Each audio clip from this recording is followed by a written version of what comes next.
I came here tonight with a fucking taser because you think you're protesting peacefully? So you can call me TikTok watcher, you can call me Gen Z, you can call me arrogant. What you can't do is respond to the facts. What facts? The fact that I was born there and you weren't? The fact that you have a second-hand knowledge? No, the fact that the fact that you think saving human life is treason? They planned to move on and kill as much as they could. In Beersheba, in Tel Aviv, in Haifa, they wanted to slaughter everybody. You know what? Maybe you will not believe me. I can present you my videos that I took there. The son of one of the founders of Hamas debates a pro-Palestinian activist from UCLA. Watch as he gets completely destroyed. Name 3 books as source sure. of your information. Yeah, sure. The Nation Forum by Rashida Khalidi. Who is that? I never heard of this woman. He was actually he was part of the peace process in the 90s.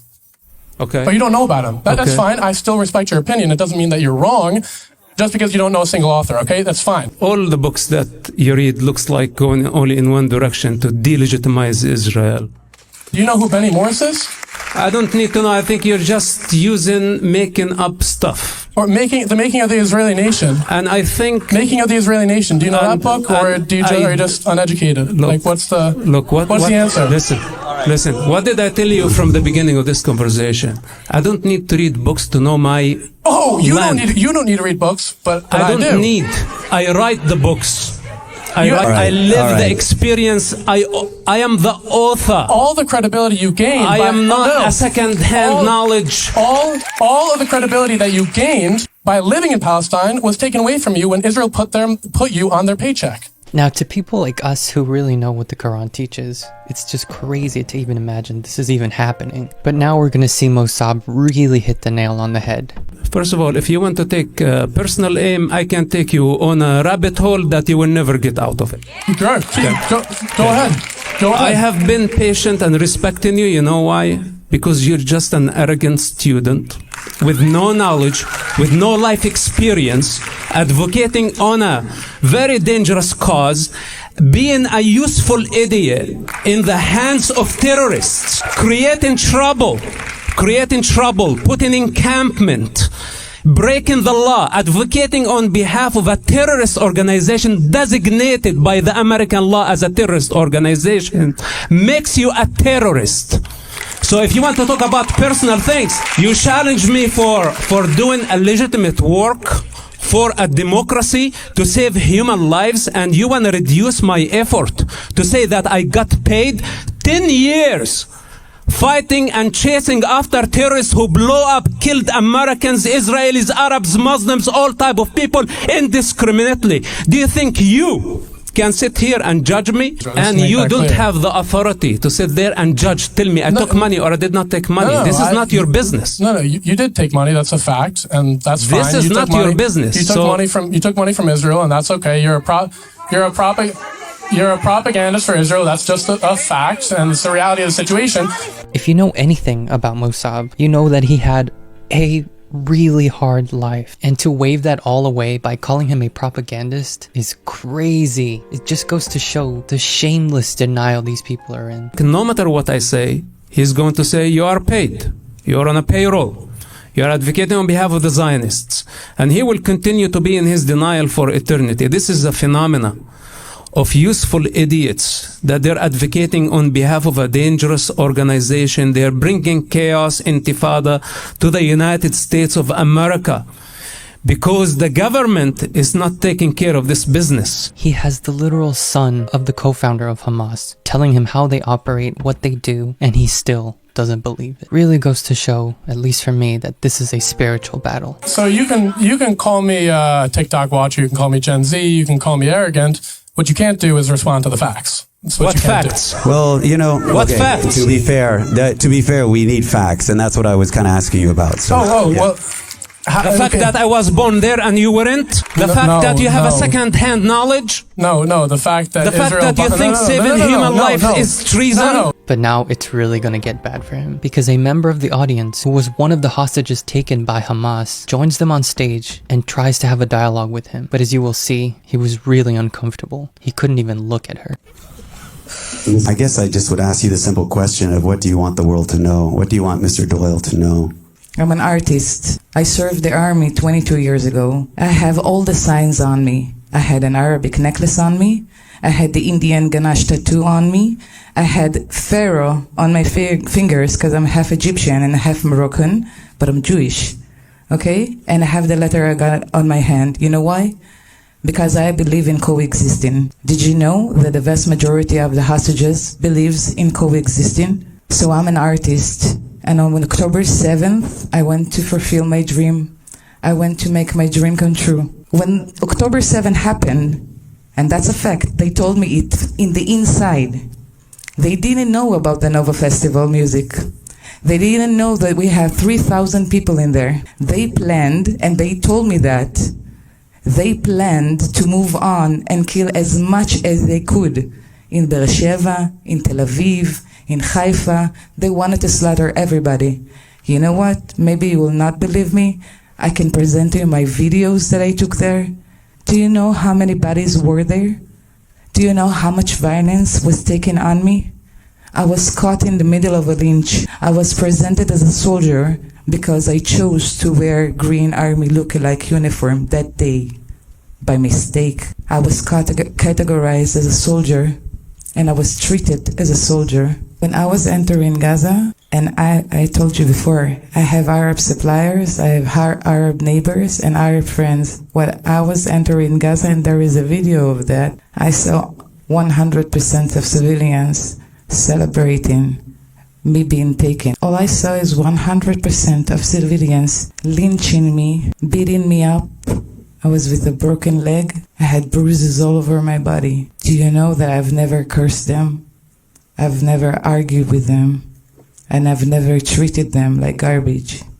I respected them, even when they abused me. You can see he has nothing to say to this, because he knows he can't defend those actions. But they go on to talk about how none of the real members of Hamas are willing to debate or talk about this openly. Question. But how can you have a discussion with none of the Hamas representatives sitting here now, and you will never sit here right now? How can you have both sides facts if only one side is volunteer to sit here at all time? Did you see any one of the Hamas comes to sit here? I can't speak for the people who didn't want to speak.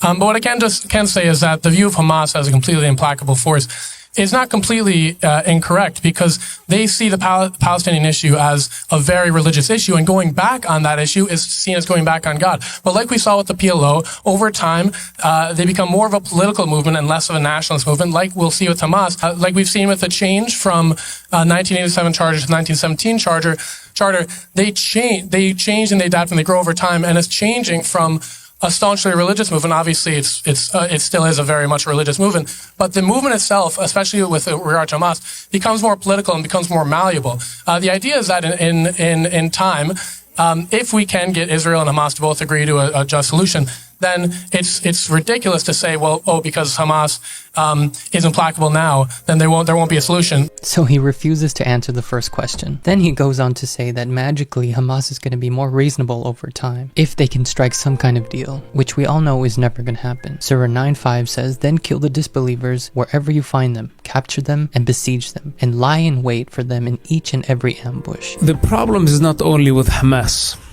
It looks like we have to please so many opposing forces. We try to please Hamas, then we have a problem with the Islamic Jihad. Then if we please Islamic Jihad, we have a problem with the public front. We please this, then we have to go to Fida. Then we have to go to national. We have about 12 Palestinian factions, and all of them have different idea of what Palestine is and what can satisfy their political ambition. Then now we have Mr. Dillon, and we have a million like him in the United States that they became legitimate force in the conflict. So Israel will have to also bring them to the negotiating table and try to please their political ambition as well. So as you see, each one of them is basically a black hole that cannot be satisfied. And all of them have one thing in common, and that's not to build a Palestine, it's only to delegitimize Israel. That's the only thing they know how to do. Because if you ask him practically, how can he actually construct a model of Palestine if he's never been there. If he was actually a sincere person, he would take a flight and go to Gaza and feel the people and see their suffering firsthand. Or if it's too dangerous for him, I wouldn't blame him. Probably he would be very terrified to be in Gaza. It's too much. At least go to the West Bank. You can go to the city of Ramallah, live with the people for a couple of years, understand their culture. And when I say a couple of years, it's not enough. In order to know the mentality of the people, you have to spend with them a decade at least of daily experience to understand what they stand for before you start advocating on their behalf. You're just taking the side against Israel for killing Gaza children, ignoring the reality that Hamas is using them as civilians, as human shields. And I've been telling you this from day one, that you have been used by Hamas. They want you to cause chaos. They want the global chaos. They want to put pressure on the US government, on the Israeli government, and all other democracies. They want to bring the civilized world to its knees from those ugly images that we see from the war. But Israel did not initiate that war on October 7th. Hamas did. And our problem is not only with Hamas, is with the Palestinian ideology that you just want to gift Hamas and other fanatics a Palestinian state, thinking that this is going to bring a solution. This is going to create a global chaos.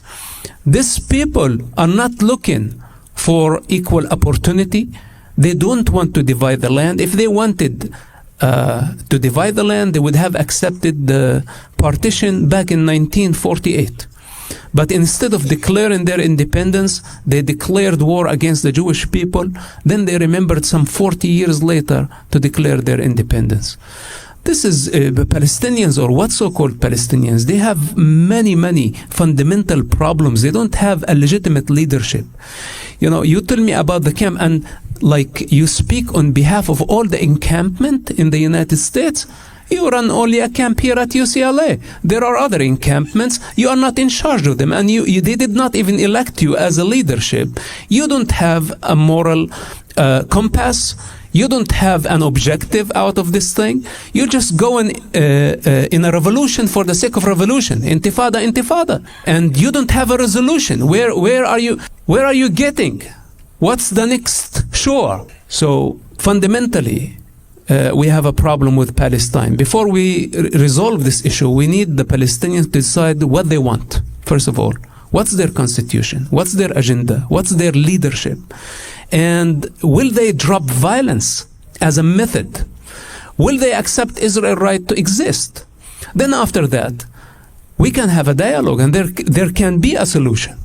But as long as they want to annihilate the state of Israel, kill their own children, sacrifice civilians only for your sympathy and the rest of the world's sympathy, then this cycle of violence will never end. So first of all, the force narrative must end.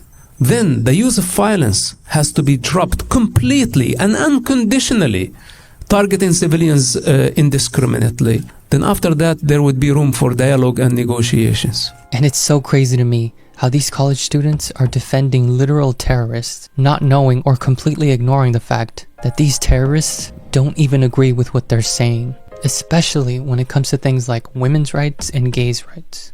My name is Renee, and I'm from Jordan, and I grew up there. Aidan, as a young man, I commend you for putting on a suit and coming out here tonight.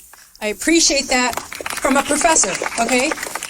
But you also have to have enough humility to know that you don't know enough. And I'm telling you that as an Arab. So where would I rather live? Tel Aviv or Gaza? Who would I rather live amongst? Hamas, which is what you're advocating for.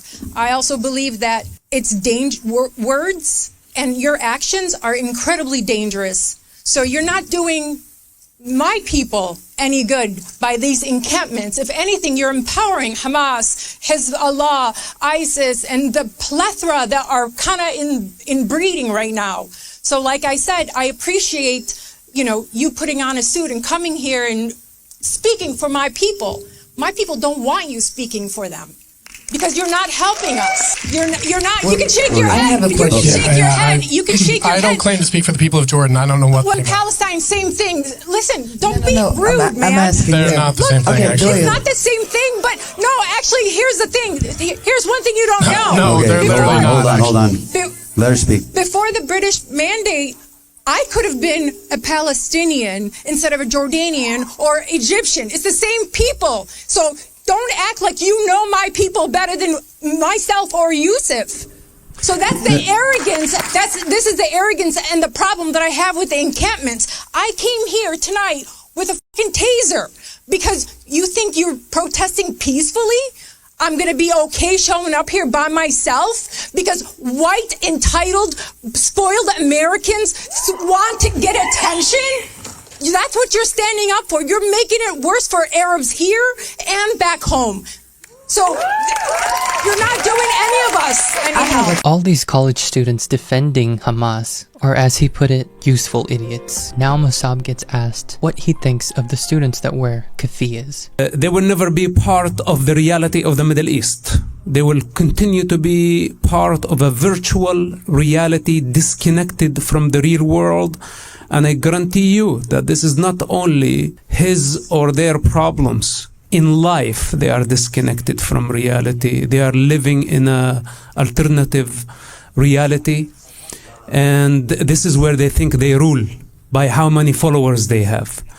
But eventually, you know who decides the reality on the ground? The brave soldiers who are fighting the real fight in the face of the monsters. At the end of the day, okay, I agreed to come to this debate, but I didn't think that is going to be this ridiculous. Okay. But anyway, I choose to come to someone who's living in their own head, and they want to defy a 45-year of solid experience that has the power of gravity that can take a galaxy in if necessary. So he can go on thinking in his head, but at the end of the day, the powerful soldiers, those are my people. Those are the ones who are going to decide the day. And those are the ones who will write the history. And everyone else will read it.